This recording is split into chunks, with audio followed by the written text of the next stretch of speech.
একটা সকাল মানে নতুন দিনের সূচনা। নতুন সকাল বয়ে আনে শুভ্রতা আর শান্তি। চারদিকে পাখিদের কলরব, তার সাথে ঠান্ডা হিমেল বাতাস। সকাল ৭টা, ইয়ানা আড়মোড়া ভেঙে চোখ খুলতেই চক্ষু চরম গাছ হয়ে যায়। তার ঘরের বড় জানালাটা গলে দুষ্টি মিষ্টি রোদের খেলা চলছে। সে বুঝতে পারল অনেক বেলা হয়ে গেছে। তার সাথে ফজরের নামাজটাও পড়তে পেল না। ইয়ানা পাশে তাকিয়ে দেখল শ্রেয়া উল্টো পিঠে ঘুরে ঘুমাচ্ছে। তার নাকের ছোট ছোট ছিদ্র দিয়ে ফোঁস শব্দ প্রবাহিত হচ্ছে। মুখের এক পাশ দিয়ে লালা গড়িয়ে বালিশে পড়ছে। ইয়ানা চট করে শ্রেয়ার কপালে তার ঠোঁটের ভালোবাসার পরশ এঁকে দিয়ে ছুটল ওয়াশরুমে। এমনিতেই দেরি হয়ে গিয়েছে, আর দেরি করতে চাইল না সে। শ্রেয়াংশ সোফার পায়ের ওপর পা দিয়ে খবরের কাগজ পড়তে ব্যস্ত। পরনে ঢালা ট্রাউজার আর উপরে কালো শার্ট। তার থেকে খানিক দূরে প্রিয়তা ফোনে স্ক্রল করছে। পরনে তার টাইট জিন্স আর শার্ট। এ নিয়ে অবশ্য কানাঘোষা চলছে রান্নাঘরে। রিমঝিম আর নিপা দুজনেই প্রিয়তার দিকে তাকাচ্ছে আর ফিসফিস করে কথা বলছে। প্রিয়তা কথাগুলো শুনতে পাচ্ছে, কিন্তু ডোন্ট কেয়ার ভাব নিয়ে বসে আছে। কারো কথাবার্তায় তার কিছু যায় আসে না।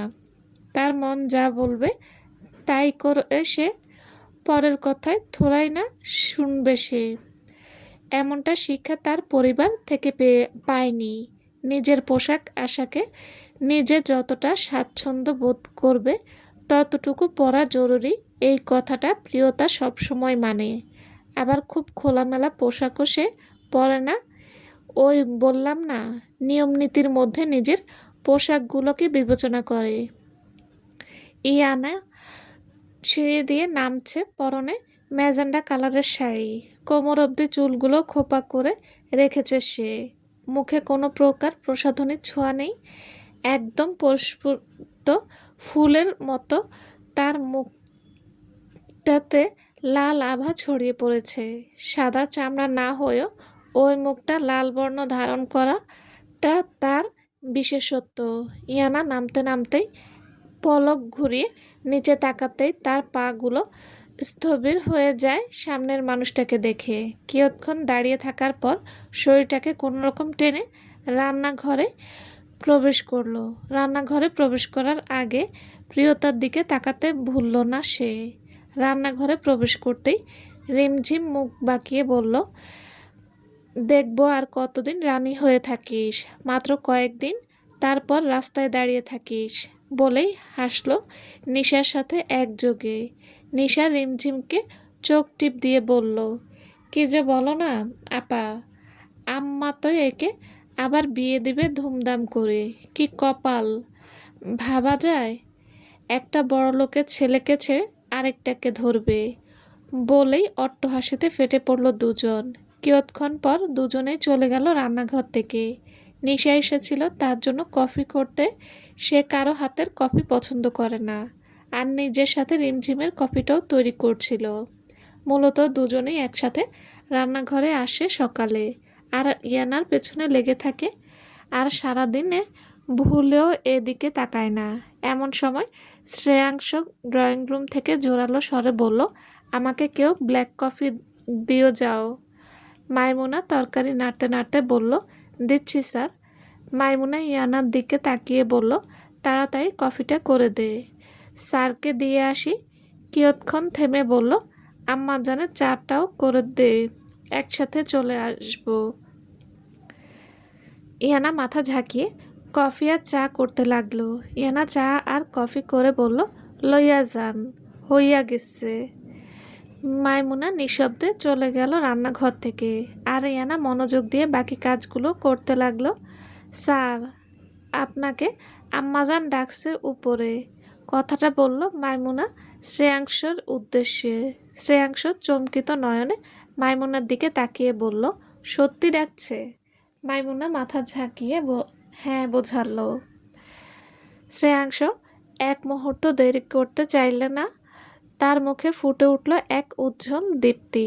মনে মনে আল্লাহর কাছে দোয়া করতে করতে উপরে চলে যায়। মাইমুনা টেবিল থেকে এঁটো মগটা তুলে রান্নাঘরে চলে। মাইমুনা রান্নাঘরে এসে ইয়ানাকে বলল, তোকে আম্মাজান ডাকছে, একবার দেখা করে আয় বলে ইয়ানার দিকে তাকায়।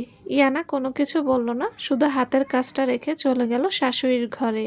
শ্রেয়াংশ ঘরে প্রবেশ করতেই দেখল শ্রাবণ আর তার আম্মার কোলে মাথা রেখে শুয়ে আছে, আর শামীমা বেগম চোখ বন্ধ করে তার নাতির মাথার চুলগুলো আস্তে আস্তে টেনে দিচ্ছে, আরেক হাতে তসবি গুনে গুনে মাথায় ফু দিচ্ছে। এই দৃশ্য দেখে শ্রেয়াংশ ছোটবেলার কথা মনে পড়ে গেল। তার 4 ভাই বোন এইভাবে শুয়ে থাকতো, আর আম্মা ঠিক এইভাবে তসবি গুনে ফু দিয়ে দিত। 4 ভাই বোন কত মারামারি করতো এই নিয়ে। সবাই বলতো আমার মাথায় আগে ফু দিতে, আরেকজন বলতো আম্মা আমার মাথায় দিতে। শ্রেয়াংশর পুরনো কথা মনে পড়ে খড় করে ঠোঁটে এক চিলতে মুচকি হাসি ফুটে উঠল। পরক্ষণেই শ্রেয়াংশ নরম স্বরে বলল, আম্মা। ব্যাস, এক ডাকেই শামীমা বেগম তড়াক করে চোখ খুলে শ্রেয়াংশর দিকে তাকায়। শামীমার চোখ জুড়ে ছিল বৃতৃষ্ণা।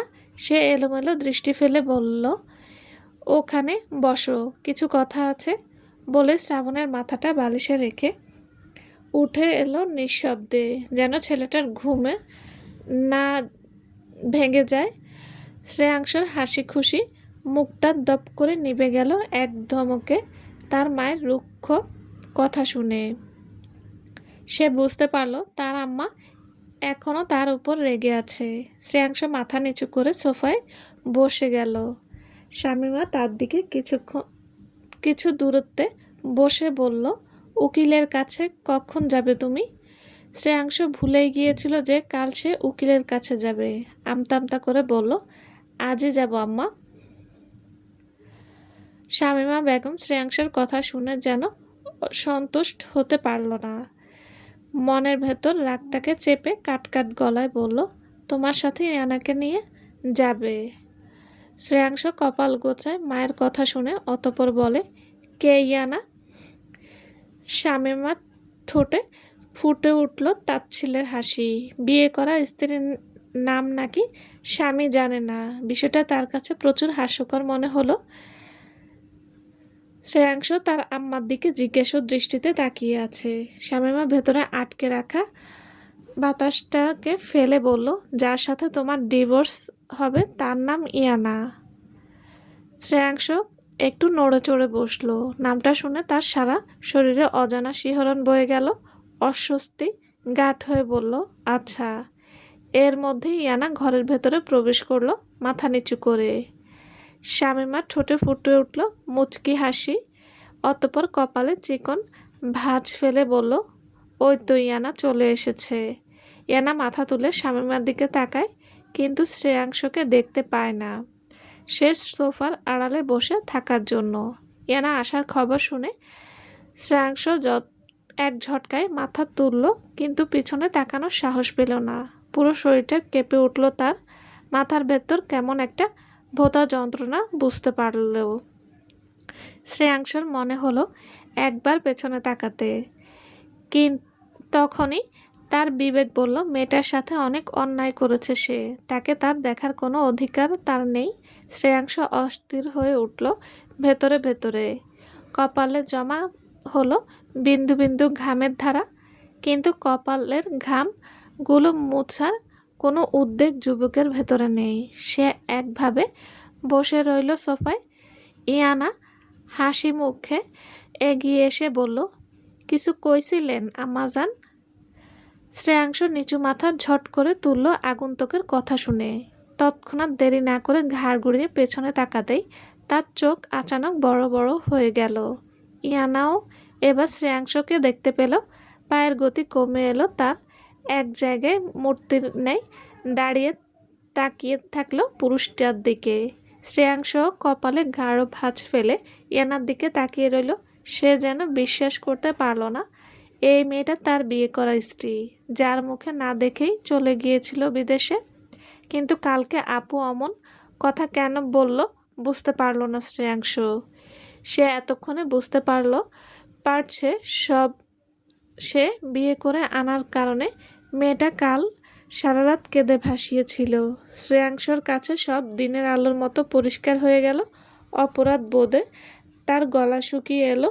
তাকাতে পারল না ইয়ানার দিকে। চোখ নামিয়ে নেয় নীরবে। শামীমা ইয়ানার উদ্দেশ্যে বলল, তুমি গিয়ে রেডি হয়ে নাও, একটু পরে তুমি শ্রেয়াংশ উকিলের কাছে যাবে। ইয়ানা বুঝতে পারল না কেন উকিলের কাছে, তবু মুখ দিয়ে একটা কথাও বের হলো না। সামনের পুরুষটাকে দেখে যেন তার মুখের ভাষা হারিয়ে গেছে মেয়েটার।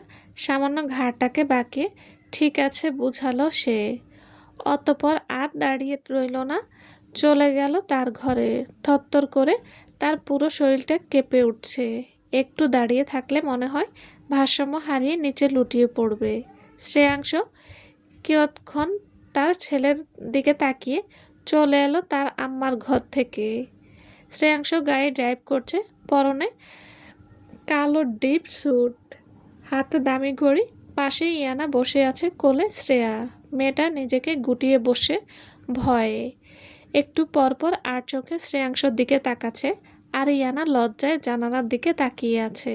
ইয়ানার পরনে পার্পেল কালারের শাড়ি, মাথায় হিজাব বাঁধা। শ্রেয়ার পরনে ভারী জামা, ছোট ছোট চুলগুলো ঝুঁটি করা দুটো করে। শ্রেয়াংশ একটা কথা ভেবে পাচ্ছে না, কেন তার আপু ইয়ানাকে বাড়ির কাজের মেয়ে বলল। এই একটা প্রশ্ন তার মস্তিষ্কে দাপিয়ে বেড়াচ্ছে। কোনো উত্তর মিলছে এই প্রশ্নটার। এমন সময় শ্রেয়া আচমকা কাশতে লাগলো। ইয়ানা ঝট করে ঘুরে ব্যাগ থেকে শ্রেয়াকে পানির বোতল বের করে দিয়ে বলল, আস্তে আস্তে খাবেন আম্মা, বলে মাথা তুলতেই থমকে গেল শ্রেয়াংশ। সে কখন গাড়ি দাঁড় করিয়ে এক দৃষ্টিতে তাকে তাকিয়ে আছে। ইয়ানা সাহস হলো না ওই দৃষ্টির দিকে তাকানোর। ওই দৃষ্টিতে এমন কিছু আছে যা ইয়ানাকে বারবার বেসামাল করে তুলছে। বারবার নিজের খেই হারিয়ে মজে যাচ্ছে ওই বেসামাল আখিতে। ইয়ানা চট করে মাথা নামিয়ে আঁচল দিয়ে পরম যত্নে শ্রেয়ার মুখটা মুছে দেয়। এই দৃশ্যগুলো দেখে শ্রেয়াংশর মনে প্রশান্তি নেমে এলো। যা বোঝার মতো না। সে ভাবতে পারছে না এতটুকু একটা ছোট্ট মেয়ে কিভাবে অন্যের বাচ্চাকে এতটা আদর দিয়ে মানুষ করতে পারে। কেউ প্রথম দেখায় বলতে পারবে না এই মেয়েটা বাচ্চাটার মা নয়, বরঞ্চ চোখ বন্ধ করে বলে দিবে এই মেয়েটা তার আসল মা। হঠাৎ করে শ্রেয়াংশর ফোনটা শব্দ করে বেজে উঠল। বিভ্রম হলো শ্রেয়াংশ। সে চোখ সরিয়ে গাইগুই করতে করতে ফোনটা হাতে নিয়ে দেখল ইরফান লেখা আছে। ফোনটা রিসিভ করে মুচকি হেসে বলল, চলে এসেছি উকিল মশাই, দরজাটা খুলুন দয়া করে, বলেই ফোনটা রেখে দেয়।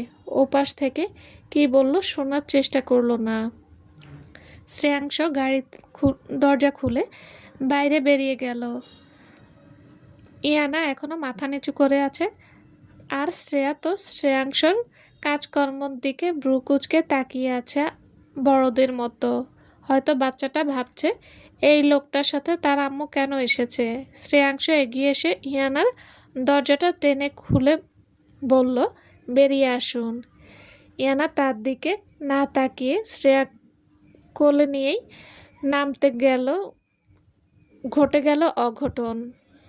শাড়িতে পা বেঁধে মুখের ভরে পড়ে যেতে নিলেই শ্রেয়াংশ এগিয়ে এসে এক হাতে আঁকড়ে ধরল কোমর, আরেক খড়খড়ে হাত দিয়ে ঠেকল ইয়ানার নরম উদরে। এই প্রথম কোনো পুরুষের ছোঁয়া পেয়ে ইয়ানার পুরো মাঘ মাসের ঠান্ডার মতো তার শরীর থরথর করে কাঁপতে লাগলো। চোখ দুটো নিবদ্ধ শ্রেয়াংশের চোখের দিকে। আর শ্রেয়াংশ দিন দুনিয়া ভুলে ইয়ানার ডাগর ডাগর আঁখিপুটে ডুবে আছে। শ্রেয়া এক হাত দিয়ে শ্রেয়াংশ সরানোর চেষ্টা করতেই তার সম্বিত ফিরে পায়। আস্তে আস্তে হাতটা নামিয়ে আনলো উদর থেকে। ইয়ানা যেন স্বস্তি পেল। সে শ্রেয়াকে নামিয়ে দেয় কোল থেকে। শ্রেয়া চোখ পাকিয়ে শ্রেয়াংশর দিকে তাকিয়ে আছে। শ্রেয়াংশ শ্রেয়ার দিকে তাকিয়ে আছে অবাক হয়ে। এতটুকু বাচ্চা তাকে চোখ পাকাচ্ছে। হাসবে না কাঁদবে বুঝতে পারল না। যেন বাচ্চাটা তাকে চোখ দিয়ে সাঁচাচ্ছে তার আম্মুকে ধরার জন্য। যাক, আসলি তবে। আমি তো ভাবছি ভাবের আঁচলের তলে লুকিয়ে ঘু। বাকি কথা বলতে পারলো না ছেলেটা। অবাক হয়ে তাকিয়ে রইল ইয়ানার দিকে। ছেলেটার পরনে বাগি জিন্স আর ফুল হাতা গেঞ্জি, চুলগুলো এলোমেলো, চোখে মোটা চশমা। শ্রেয়াংশ ছেলেটার ঘাড়ে এক হাত দিয়ে বলল, আরে কেমন আছিস দোস্ত?